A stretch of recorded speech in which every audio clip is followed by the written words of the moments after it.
Uno sciopero che è stato proclamato con difficoltà, perché rifiutarsi di assistere i propri pazienti è sempre difficile e solo dopo aver tentato in ogni modo, inutilmente, il dialogo con le istituzioni.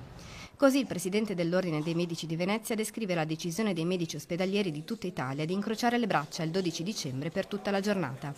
Il problema è essenzialmente la di finanziaria 2018 che vede la sanità completamente negletta, abbandonata per quanto riguarda i piani del governo. Il governo e le regioni hanno risparmiato sul personale 2 miliardi, hanno avuto finanziamenti in più per quasi 5 miliardi tra ticket e trasferimenti. A questo punto dobbiamo capire dove sono finiti i soldi, distratti da quelli che sono i fondi per la sanità, per altre cose evidentemente che loro ritengono più strategiche. Un taglio continuo delle risorse che rischia di minare alla base il sistema sanitario nazionale, finendo per aggravare problemi già esistenti. Il calo del personale, che non viene rimpiazzato, con conseguenti turni massacranti per chi è rimasto, e un numero di posti letto già oggi insufficiente.